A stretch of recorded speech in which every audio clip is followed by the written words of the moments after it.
Okay, so the next thing that we have here is another function. Let's call it, for example, f of x, and that is equal to 2 over x plus 1 minus x squared over 3x minus 1.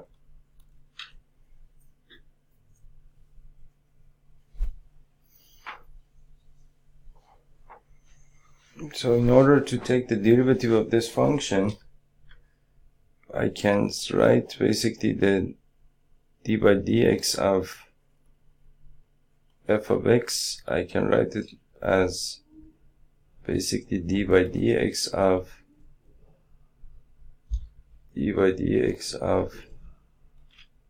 2 over x plus 1 minus x squared over 3x minus 1, which is equal to d by dx of 2 over x plus 1 minus d by dx of x squared over 3x minus 1.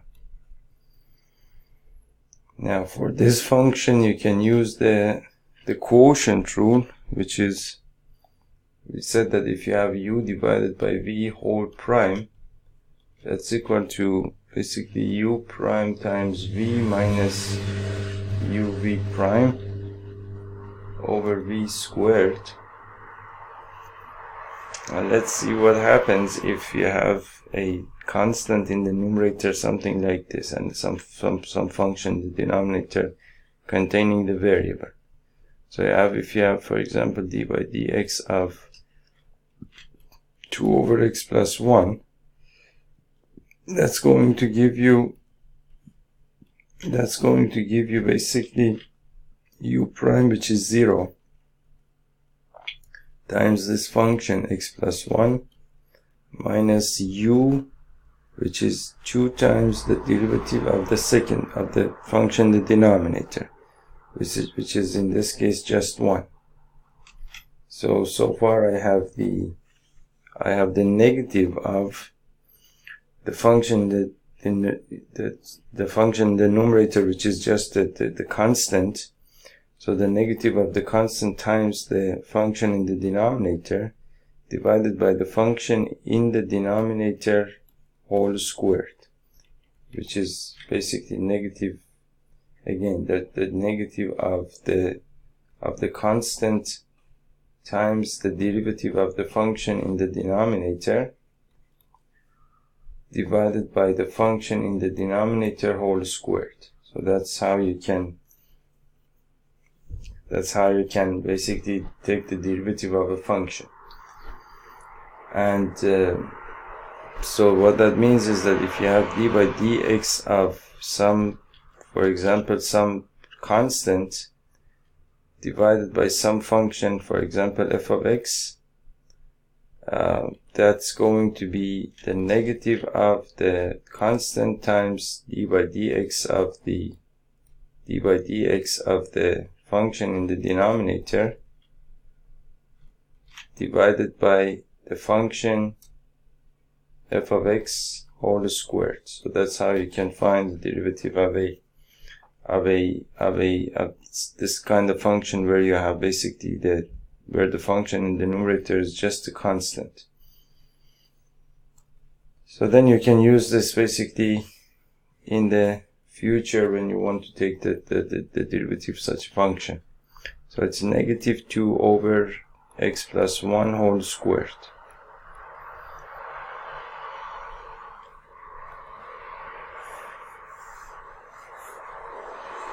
So you have negative 2 over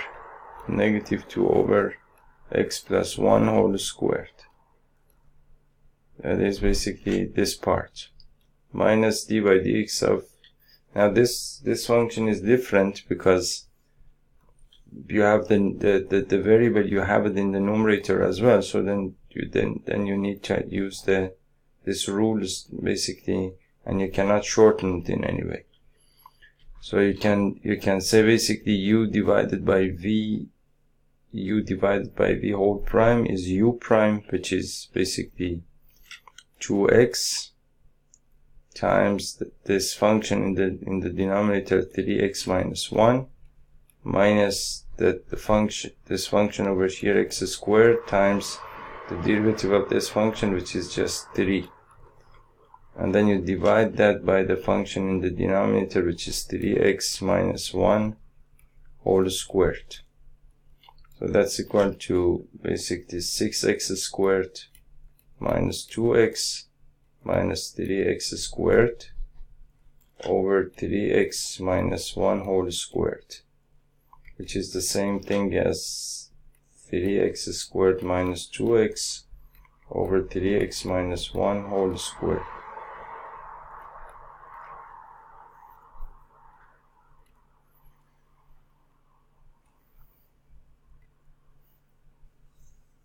So you can write this over here, you can write it as 3x squared minus 2x over 3x minus 1 whole squared.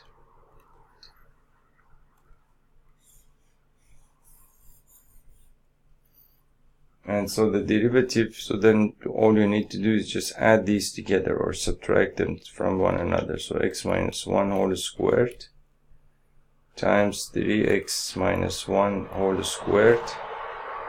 And you probably write this as, for example, or you leave it as it is, or you add that together depending on your needs. Part 6 is negative 2 over x plus 1 whole squared, negative 2 over x plus 1 whole squared minus x times 3x minus 2 times 3x over 3x minus 1 whole squared, which is basically the final answer. Now again, based on your needs, you can basically add these together in any way that you want, and then simplify it and do whatever it is that you need to do with the answer. So suppose that you have, for example, that you want to find the derivative of cos x from the first principle. And these trigonometric functions have, we had an example.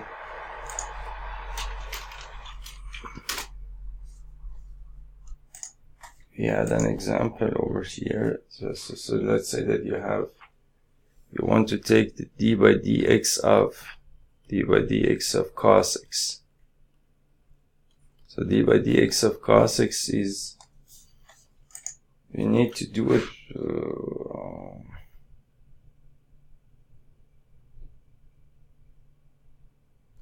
so all you need to do, so d by dx of cos x is equal to the limit of basically cos of,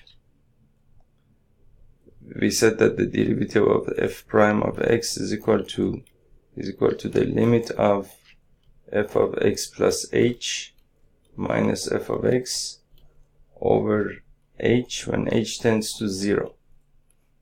We can use this in order to find the derivative of f of x.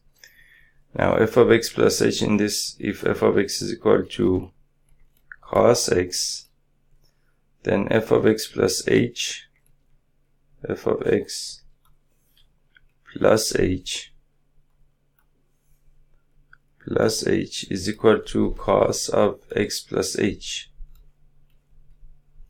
Cos of x plus h. So you have cos of x plus h minus cos x over h when h tends to 0. So that's basically this part. Now if you want to take the derivative of this, if you want to calculate this limit, you need to make some changes to this. And the changes that you make are something like this, for example.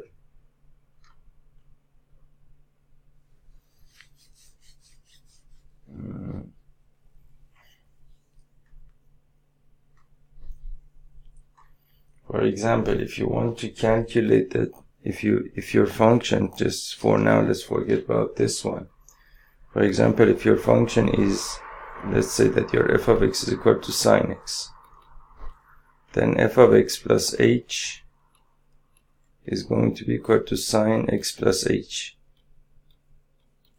So then f prime of x is going to be equal to the limit of sine x plus h minus sine x over h when h tends to 0.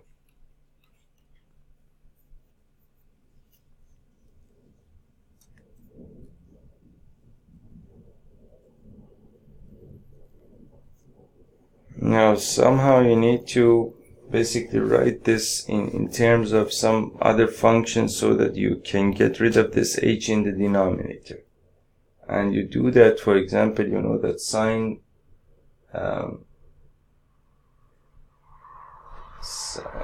basically sine x plus h, for example, is equal to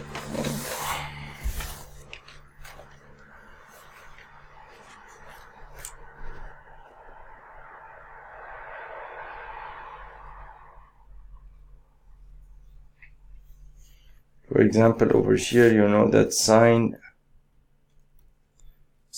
x plus y, for example, is equal to sine x cos y,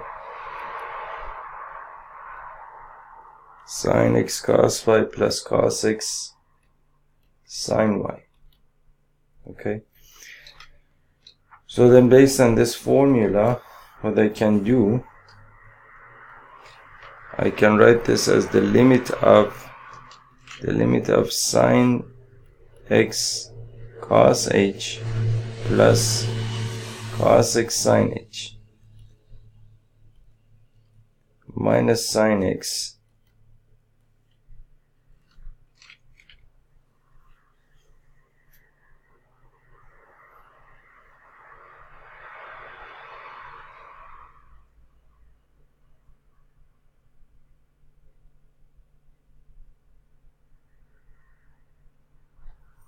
oh no, I'm sorry, no. You cannot actually use that formula over here. You can, of course, but that doesn't help you. What you can do, for example, in this particular case, you see over here you have sine a minus sine b, or sine x minus sine y, for example, something like that. You see over here you have sine x, for example, sine x, if I take x plus h as x, and if I take x and over here as y, I take x plus h as x, and x I take it as y, so this is sine x minus sine y, which is equal to, for example, 2 times cos x plus y divided by 2 times sine x minus y divided by 2. So if you have this, then you can write, for example, this, the numerator, you can write it as, now you can see that it's the product of two trigonometric functions, and that makes it possible for you to make a couple of changes to the fraction, otherwise it wouldn't be possible. So then you can write this as the limit of basically cos of, or 2 times cos of x plus y divided by 2, so that's x plus h plus x divided by 2, which is 2x plus h divided by 2. 2x plus h divided by 2. And for example over here, then you have sine of x minus y divided by 2, which is x plus h minus x divided by 2, which is the same thing as h divided by 2. We can write the numerator this way, divided by h, and of course as h tends to 0. Now what you can do again here,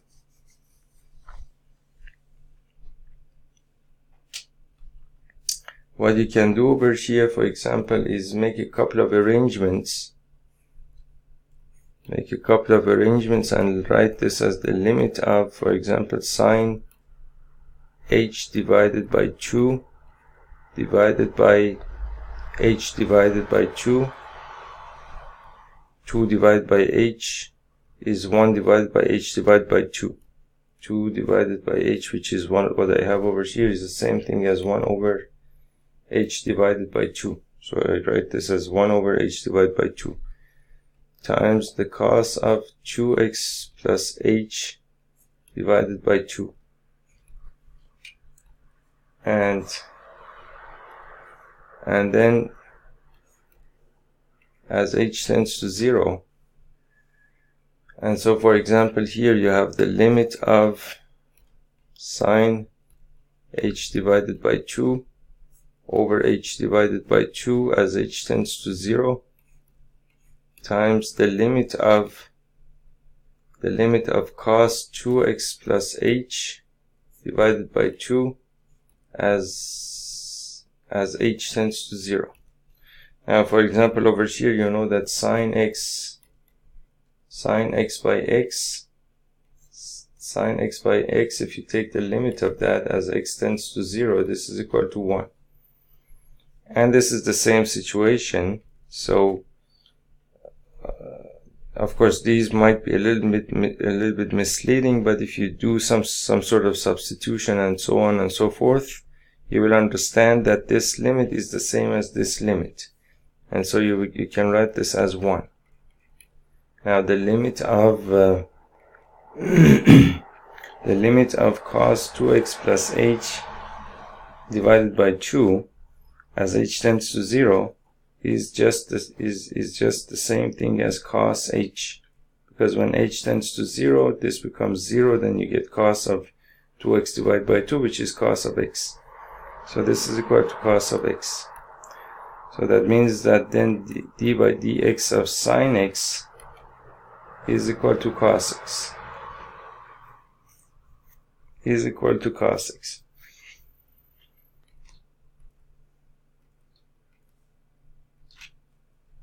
Okay, so now we have to do something like this in order to calculate this limit that we had up here, d by dx of cos x.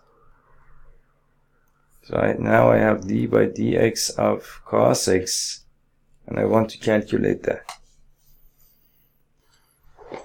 Okay, so now in order to calculate the derivative of cos x, but of course we need to write this as, basically we need to write this as the limit of basically cos of x plus h minus cos x over h as h tends to 0.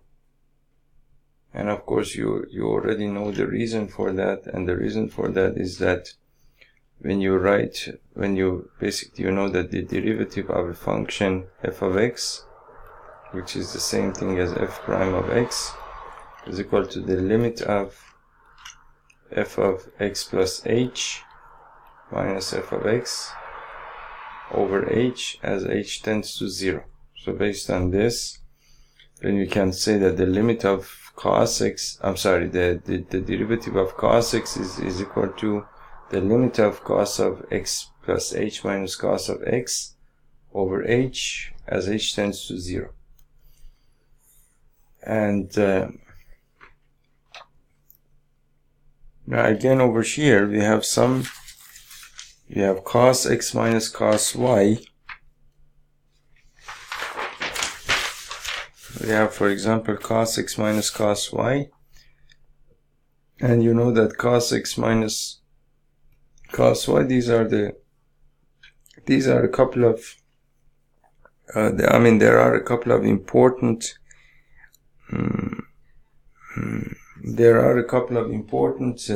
formulae or formulas, depending on which plural form you use. There are a couple of important formulas that you need to know in trigonometry. Of course, I have never, on these videos on YouTube, I've never derived them, but deriving these formulas is pretty easy. But for now, if you want to have the important formulas that you ever need in order to get to this point of this book, meaning that to get to the end of, let's say, class 11, for example, let's write the form. I will write the formulas once over here, and then you can probably make note of those formulas. So there are 4 formulas that you need to know, which is basically cos of x plus y. Cos of x plus y is equal to cos x cos y minus sin x sin y. Minus sin x sin y. And then you have cos of x minus y, which is equal to cos x cos y plus sin x sin y. So these are basically the same formulas, really, only when you have a positive sign over here, you get a negative sign over here. When you have a negative sign over here, you get a positive sign over here. That's the only difference. Otherwise, it's just the exact same formula. And when you have sine of x plus y, that is equal to sine x cos y plus cos x sin y. Plus cos x sin y. And if you have the sine of x minus y, this is equal to sine x cos y minus cos x sin y. So again, when you have, of course, it's a little bit different when, in the case of the sine formula, when you have a positive sign over here, you get a positive sign over here. When you have a negative sign over here, you get a negative sign over here. Otherwise, they are the exact same formula. So we have 2 formulas here. And so then based on this, you can calculate anything, really. For example, you want to know, for example, what is cos of pi by 2 minus x. To calculate this, you can use this second formula here and write it as cos of pi by 2 times cos of x plus sine pi by 2 times sine x. Now cos pi by 2 is equal to 0, so this whole thing becomes 0, and sine pi by 2 is equal to 1, so it is equal to sine x. So then you can say that, for example, cos of pi by 2 minus x is equal to sine x. For example, this is one thing, and there are an infinite number of, well, you could say, of course, an infinite number of such formulas that you can derive based on these 4 formulas. So that's basically these 4 formulas. Now the next formulas that are important is tan of, basically this is sine cos, and so basically tan of x plus y, which is equal to tan x plus tan y, tan x plus tan y over 1 minus tan x tan y. And by the same logic, tan of x minus y is equal to tan x minus tan y 1 plus tan x tan y. 1 plus tan x tan y. So again, the same formulas. When you have a positive sign over here, you have positive and negative here. When you have a negative here, you have a negative positive here. And when you have cot of x plus y, you get basically cot x cot y minus 1 over cot x, cot y plus cot x. Cot y plus cot x. And there is a reason I have written this in this form. Otherwise, based on the next formulas that you would derive based on this, it's better to write it this way, and then the whole you could learn the whole thing much better. So then basically cot of x minus y, and so this was cot x plus y, and so cot of x minus y is equal to cot x cot y plus 1 over cot y minus cot x. And you can see that here you get cot of minus cot x. So if you write this as cot y plus cot x, then you can learn both of them much better, because they have the same, basically the same order basically. So this is again one formula really, cot x cot y plus 1. So when you have a negative sign over here, you get a positive negative here. So that is that. Now these are basically all related to x plus y, x minus y, x plus y, x minus y, and so on and so forth. Now you have the half angles and the basically double angles and things like that. Those are also important, which are basically, for example, let's say you have cos of 2x. Cos of 2x. That is equal to cos squared x minus sine squared x. This is also equal to, and then based on this you can derive many things. For example, you know that sine squared x, for example, plus cos squared x is equal to 1. So sine squared x, you can write it as 1 minus cos squared x, and cos squared x you can write it as 1 minus sine squared x. So over here you can write, instead of cos squared x, you can write 1 minus sine squared x minus sine squared x, which is equal to 1 minus 2 times sine squared x. This is important. And over here, instead of sine squared x, you can write 1 minus cos squared x. So you can write cos squared x minus 1 minus cos squared x, which is cos squared x minus 1 plus cos squared x, which is the same thing as 2 cos squared x minus 1. This is also important. So you have this one over here that you can kind of think of as the main formula, and then based on that you can derive these two. And if you make some changes to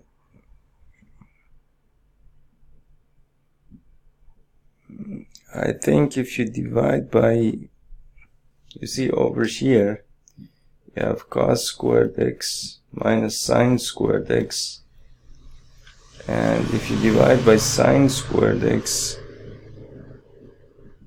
if you divide by cos squared x, divide this by cos squared x, you get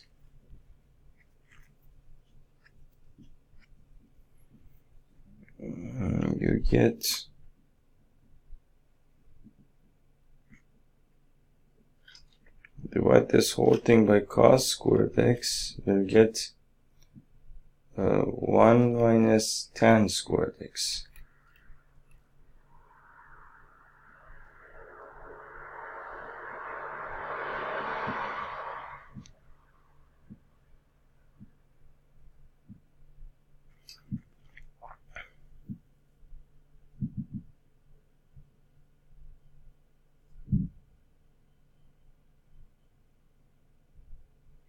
Now, for whatever reason, I don't really remember how we derived this formula, but this is supposed to be, I don't really remember how we derived that formula, but however that is, I don't remember, but it's supposed to be equal to 1 minus tan squared x over 1 plus tan squared x. So you have 4 formulas here for cos of 2x. So you can write basically cos of 2x. So you can write cos of 2x as basically cos squared x minus sine squared x. You have 1 minus 2 times sine squared x. You have cos squared x minus 2 times cos squared x minus 1. And you have 1 minus tan squared x over 1 plus tan squared x. So this is basically cos of 2x. So these are sometimes called double angles or half angles and things like that. And it's called half angle because it's called double angle because you have 2x and x over here, and it's also sometimes called half angle because, for example, then suppose that you have, for example, cos of 2x. Cos of 2x is equal to 2 cos squared x minus 1, for example. And then instead of 2x, you can write x.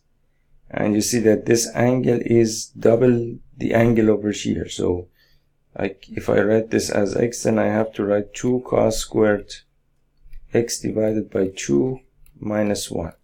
So then this becomes half of this angle or something like that. So, and you can do the same thing with all of these formulas.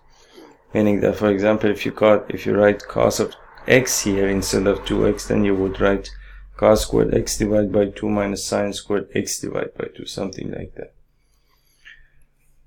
So these are the double angles and half angles related to cos x, related to the cos function.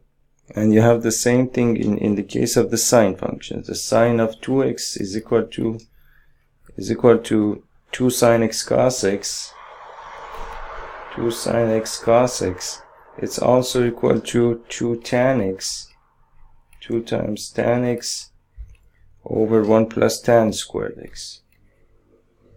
Over 1 plus tan squared x.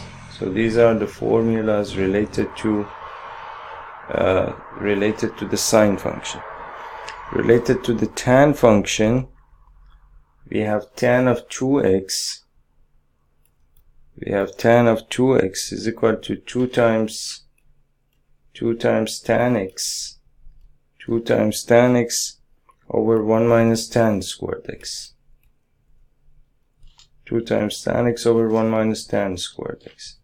So these are the well, half angles or double angles, whatever you want to call them, related to the cos function, the sine function, and the tan function.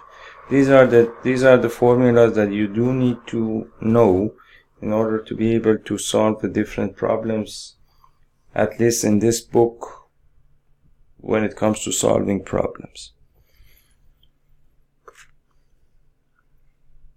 Now there are a couple more formulas that are related to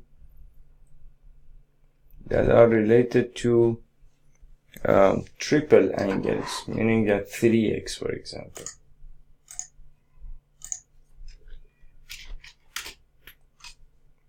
Meaning that, for example, let's say that you have the sine of 3x. Sine of 3x. So sine of 3x is equal to 3 times sine x. 3 times sine x minus 4 times sine cube minus 4 times sine cube x. This is sine of 3x. Cos of 3x is equal to 4 times cos cube x minus 3 times cos x. And tan of 3x is equal to 3 times tan x. 3 times tan x minus tan cube x over 1 minus 3 times tan squared x. So these are the formulas related to triple angles. Okay. Now there are a couple of formulas related to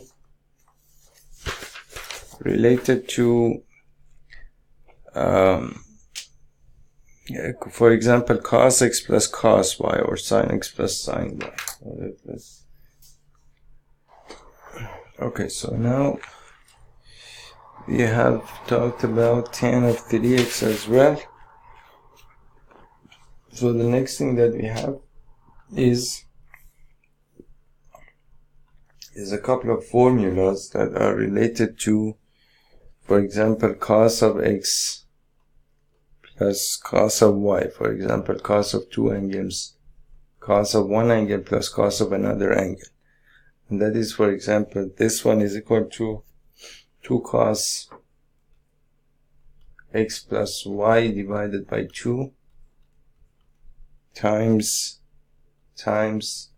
cos of x minus y divided by 2.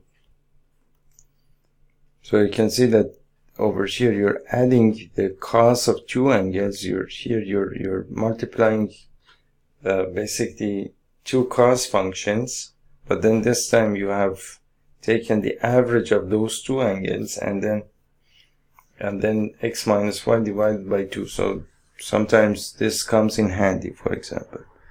Or suppose that you have the cos of x minus the cos of y, which is equal to, over here things are a little bit different, meaning that, for example, you cannot say that the negative sign comes over here or comes over here or something like that. You get negative 2 times sine x plus y divided by 2 sine x minus y divided by 2. So you get two sine functions over here when you have cos x minus cos y. Now if you have sine x plus sine y is equal to 2 times sine x plus y divided by 2 times cos x minus y divided by 2. If you have sine x minus sine y, you have 2 times cos x plus y divided by 2 times sine x minus y divided by 2. So that's basically 2 times sine x plus y divided by 2 times cos x minus y divided by 2 times cos. Now there is some relationship here. For example, you can say that's here you have sine x plus sine y, here you have sine x minus sine y, here you have 2 times sine of this angle times cos of this angle, and then in this formula the only thing that changes is that the cos and sine, basically you can change them and then you get the other formula. And of course you can derive these formulas based on the formulas that we had earlier, meaning that, for example, we said that cos of x plus y is equal to cos x cos y, for example, minus sin x sin y. Now if you have, for example, let's say there is a way to derive these formulas, and if you have cos of x minus y, which is equal to cos x cos y plus sin x sin y. So if I add these two together, I will get, for example, cos of x plus y plus cos of x minus y is equal to, you can see that these two will cancel out, and then you get 2 cos x cos y. And so if I write, for example, if I take for example, x plus y as alpha and x minus y, if I take it as beta, then x will be equal to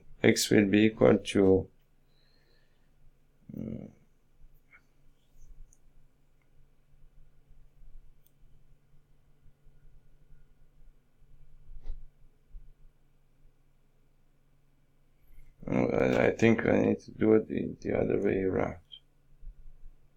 If I take here, you need to do some sort of substitution.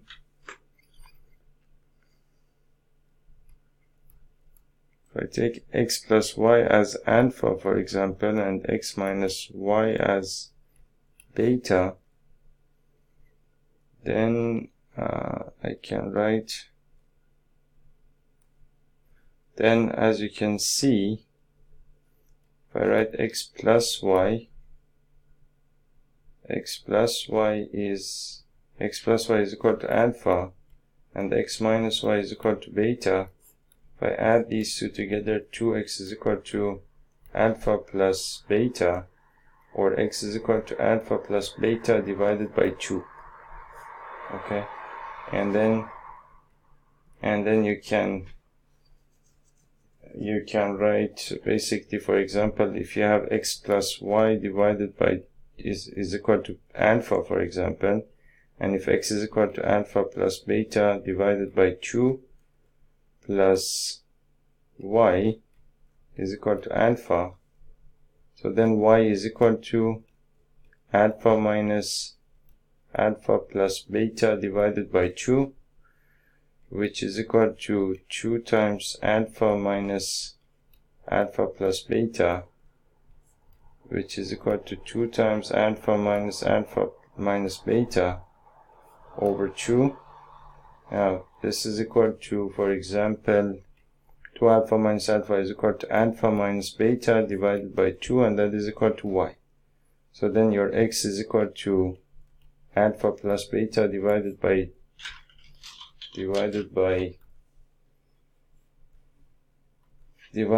2, and y is equal to alpha minus beta divided by 2. Okay, so then you can write x and y in terms of alpha and beta, and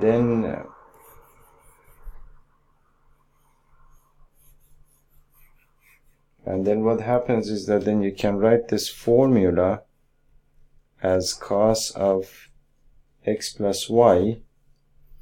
So x plus y is alpha, cos of alpha, and x minus y is beta, so plus cos of beta is equal to 2 cos x, which is alpha plus beta divided by 2, times cos of alpha minus beta divided by 2.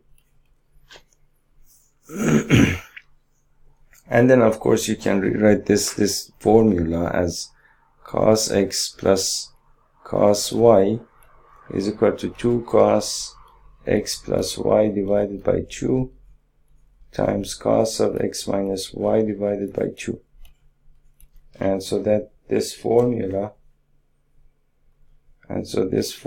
now is basically what I have written over here.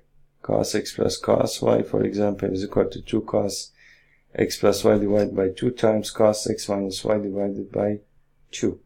And in the same way you can derive all of these 4 formulas. So basically what I mean by that is that basically it's just I mean the only important thing here is to understand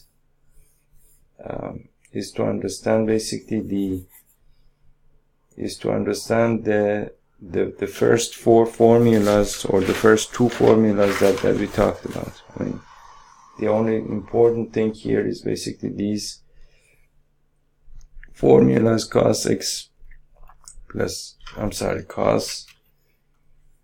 cos of x plus y is equal to cos x cos y minus sin x sine y. And then the rest of the things are, and then cos x minus y and sine x plus y and so on and so forth.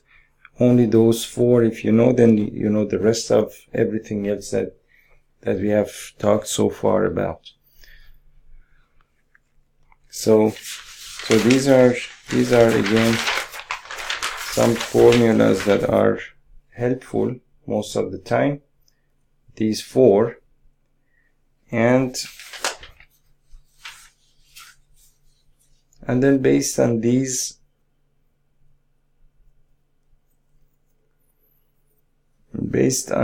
formulas, you can also basically, as if you paid attention to the process of deriving these formulas, which I did one of them only, then you can also basically derive these four formulas, which are basically only these formulas but written in another way. So 2 cos x cos y, for example, you can write it as cos x plus y plus cos of x minus y, and negative 2 times sine, for example, x sine y is equal to cos x plus y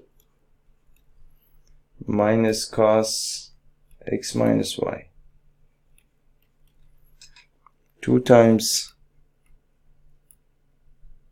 sine x cos y is equal to, for example, sine x plus y plus sine x minus y. And 2 times cos x sine y is equal to sine x plus y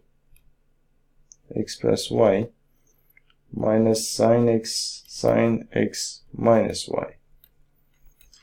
And you can, of course, the way that you can derive these formulas is again the same process that we used to derive these formulas, meaning that you can, for example, let me show you one of them, and then you can derive all of them for yourself if you need to. So for example, we said that cos x plus y was equal to cos x cos y minus sin x sin y. And cos of x minus y is equal to cos x cos y plus sin x sin y. Now if I add these two together, if I add these two equations together, these two will cancel out, and then I have cos of x plus y plus cos of x minus y is equal to 2 cos x cos y. And that is exactly what I have written over here. 2 cos x cos y is equal to cos x plus y plus cos x minus y. So that is, for example, how you derive these four formulas. So these are really the same things. You don't really need to bother about them. These are really only these formulas over here. But sometimes, of course, you need them in this arrangement. So, and of course, all of these formulas you usually write on a piece of paper. If you don't need to write any exams or anything, you just write them on a piece of paper, and whenever you need them, you just go back to your notes and take a look at your notes. So you don't really need to memorize them or anything, because it's I usually don't memorize. I mean, the only thing that I don't know logically in mathematics is probably only these formulas, and the only thing that I have done is that I've written them on a piece of paper, just 2 pieces of paper, and then whenever I need, I just go back and take a look at them. And then there is, that's basically it when it comes to trigonometry. Now if you want to do so what we wanted to do, and then we got to all of this trigonometry, we wanted to do the derivative of right, I suppose it was sine x, if I'm not wrong. We wanted to find the derivative of cos x. So let's go and now calculate the derivative of cos x. Okay, so now to find the derivative of cos x from the first principle, basically your function is f of x is equal to cos x, and you want to find the f prime of x. So f prime of x is equal to the limit of f of basically cos of x plus h minus cos of x over h as h tends to 0. Now we said that cos of x minus cos y, cos x minus cos y is equal to negative 2 times sine x plus y divided by 2 times sine of x minus y divided by 2. So I can write this as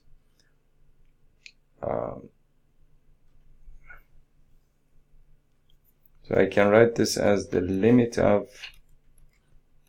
of negative 2 times sine basically x plus y over here becomes x plus h. This becomes your x, and y becomes basically this x over here. So x plus y, so that would be x plus h plus x divided by 2, which is equal to 2x plus h divided by 2. 2x plus h divided by 2 times the sine of basically x minus y divided by 2, which is x plus h minus x divided by 2, which is equal to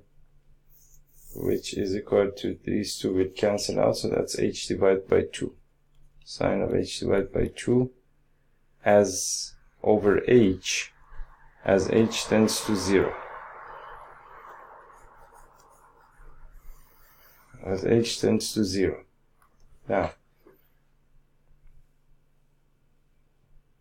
I can write this as the limit of sine of h divided by 2 over h divided by 2 over h divided by 2. And of course this negative sign, I can take it out. I can take this negative sign out and write this as the sine of h divided by 2 divided by h divided by 2. This is 2 divided by h, which I can write as 1 over h divided by 2, which is basically what I have done over here, times as h tends to 0 times the limit of basically sine 2x plus h over 2 as h tends to 0. As h tends to 0. So of course you know that the limit of sine basically the limit of sine x over x when x tends to 0 is equal to 1. So this becomes equal to 1. So that's negative 1 times the limit of basically 2x plus h divided by 2 as h tends to 0 becomes the sine of 2x divided by 2, which is equal to the sine of x, which is equal to negative sine x. So what that means is that the basically d by dx of cos x is equal to negative sine x. That is basically one of the derivatives that you will of course learn by heart, and you will use it over and over again as you're doing different things in mathematics. Everywhere you need this, really everywhere. Okay, so I will end this video, and then I have a couple more examples over here. We will do them in the next video. See you in the next video.